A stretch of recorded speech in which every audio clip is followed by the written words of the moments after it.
La constatació és fàcil de fer. Basta fulletjar una història il·lustrada, no cal dir-ho, del moble. Ens hi ratificaríem de seguida en qualsevol visita a algun museu de pintura figurativa o d'arts menors, on en imatges o en realitat es conserven testimonis de les formes de seient utilitzades pels nostres avantpassats. I fins i tot avui mateix, en moltíssimes cases d'aquestes latituds, en la majoria, pot ser, encara hi trobarem models de cadires ben significatius. La conclusió que s'imposa ja l'endevinarà el lector.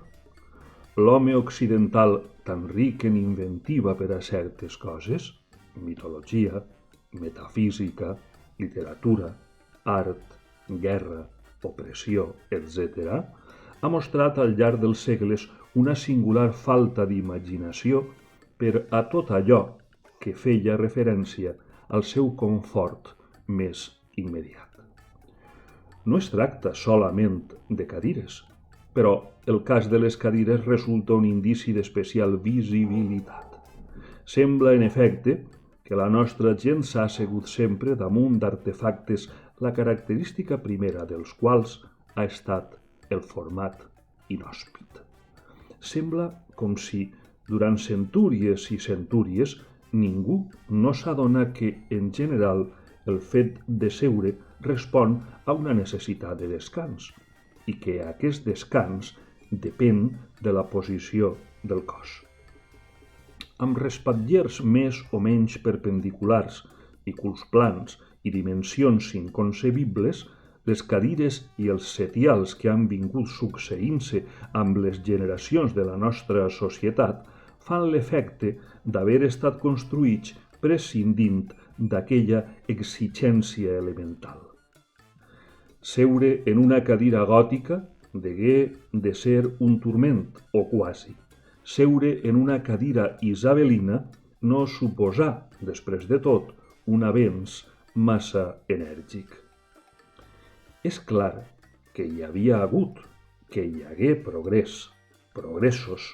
Tanmateix, podem creure que aquests progressos no es devien a una solució metòdica i racional dels problemes que s'hi plantejaven.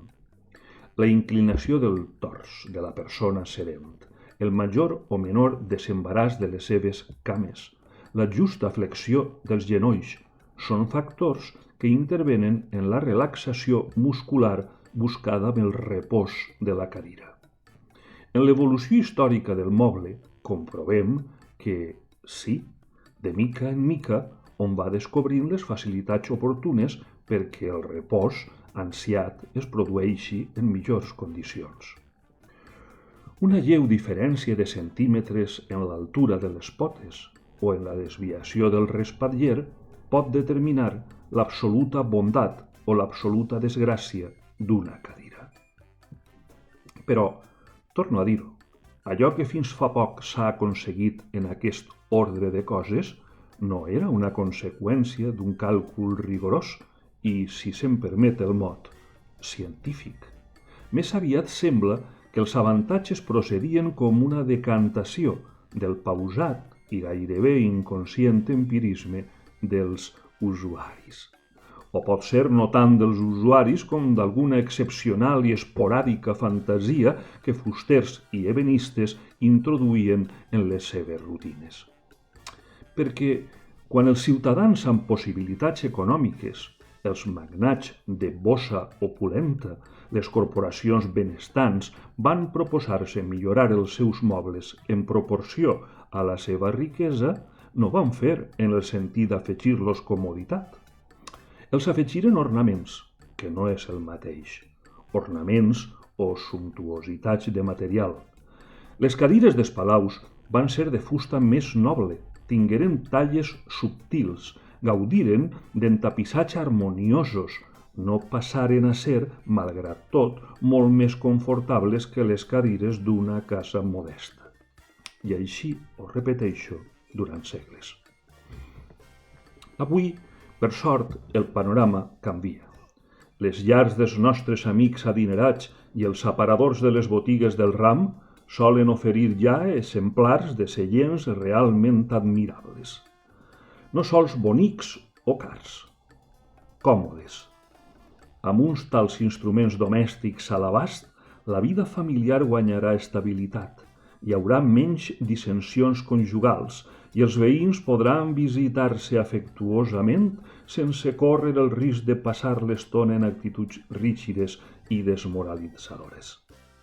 Ara el progrés és autèntic i les cadires són fabricades per especialistes que saben de què va. Però, si per un moment analitzem l'estructura i el secret de les benèfiques cadires actuals, quedarem parats en comprovar que, en el fons, es tracta de l'ou de Colom. Com és que a ningú no se li havia acudit això abans? La pregunta té un lleu aire ximple. No ho és gens. Sens dubte, en la confecció dels mobles dels nostres dies s'usen productes o màquines que només el nivell últim de la tècnica podia proporcionar. De tota manera, no és aquest l'aspecte decisiu. El truc de la cadira o de la butaca perfectes no depèn dels seus ingredients materials, sinó de la seva arquitectura. És una qüestió d'enginy, i és curiós que l'home hagi tardat tant a decidir-se a aplicar el seu enginy a aquests articles de maneig diari. Ja he insinuat que la cadira no era l'únic que patia un endarreriment tan considerable. Hi ha fòtils importants, d'una utilitat meravellosa, bàsics, l'aparició dels quals quedava reservada a la plenitud del segle XX.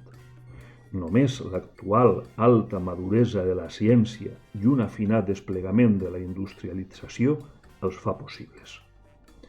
Per enunciar-ho d'una manera discretament grotesca, el televisor, l'avió a reacció, el radar, el pulmó d'acer, no eren invents que fossin assequibles a l'home de l'edat mitjana o del Renaixement.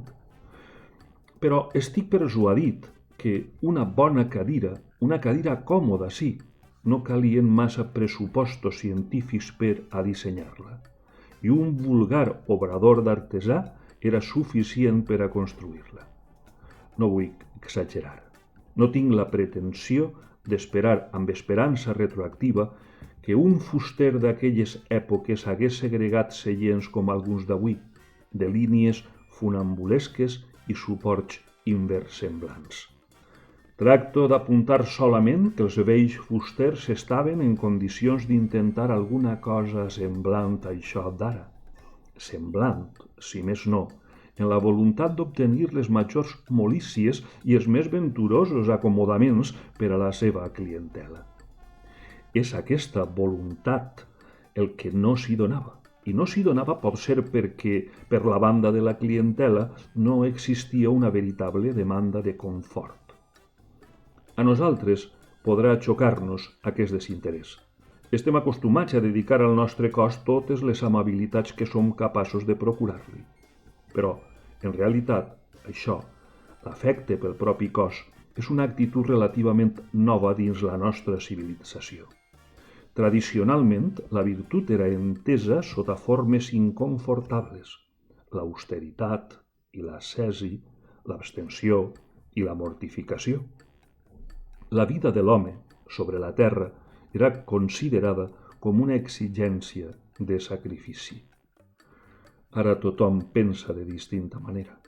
Potser, n'estic segur, per això comencem a disposar de cadires còmodes i de més coses.